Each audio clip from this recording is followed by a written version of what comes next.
जी, hello दोस्तों, मेरा नाम है अरुण। उम्मीद है आप लोग ठीक होंगे। दोस्तों, बिहार में इस साल करीब नवंबर महीने में विधानसभा चुनाव होने हैं और बीजेपी की बैठक में बड़ा फैसला लिया गया है। बीजेपी ने साफ कर दिया है कि चुनाव नीतीश कुमार के नेतृत्व में ही लड़ा जाएगा और जीत के बाद वो ही सीएम होंगे।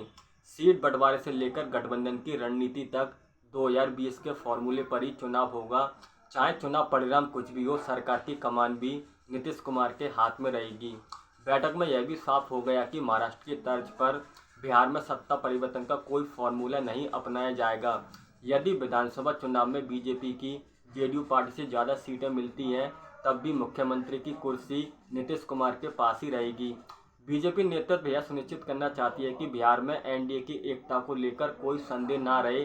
साथ ही कुछ सीटों पर अलग अलग चुनाव लड़ने जैसी अटकलों को भी खारिज कर दिया गया।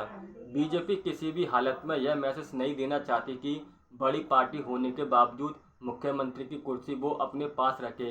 बैठक में इस बात की चर्चा हुई कि नीतीश कुमार को ही 2025 बिहार विधानसभा चुनाव के लिए मुख्यमंत्री का चेहरा घोषित किया जाएगा। बैठक में यह भी फैसला लिया गया कि एनडीए में सीट बंटवारे का फॉर्मूला 2020 के विधानसभा चुनाव की तर्ज पर ही रहेगा। हालांकि कुछ सीटों पर मामूली बदलाव संभव है, लेकिन गठबंधन के दलों के बीच संतुलन बनाए रखा जाएगा। और अभी पहले बिहार विधानसभा चुनाव को लेकर यह रणनीति पिछले साल 22 दिसंबर को फरीदाबाद में भाजपा की कोर कमेटी की बैठक में तय हुई थी और उस समय सहमति बनी थी कि नीतीश कुमार ही मुख्यमंत्री पद के उम्मीदवार होंगे और बीजेपी उनके नेतृत्व में चुनाव लड़ेगी। और बीजेपी की तरफ से स्पष्ट कहा गया कि बीजेपी जेडीयू गठबंधन में कोई मतभेद नहीं है, साथ रहकर चुनाव लड़ा जाएगा और सरकार बनने पर नीतीश कुमार ही मुख्यमंत्री बनेंगे। अगर एक बार फिर से एनडीए बिहार में चुनाव जीत जाता है तो नीतीश कुमार 10वीं बार मुख्यमंत्री की शपथ लेंगे। और यह बैठक शनिवार को हुई थी।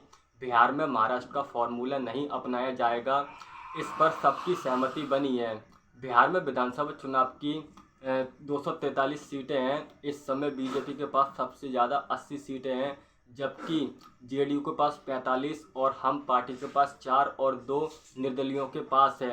एनडीए के पास कुल मिलाकर 131 सीटें हैं और बीजेपी गठबंधन ने 200 से ऊपर सीटें इस बार जीतने का लक्ष्य रखा है।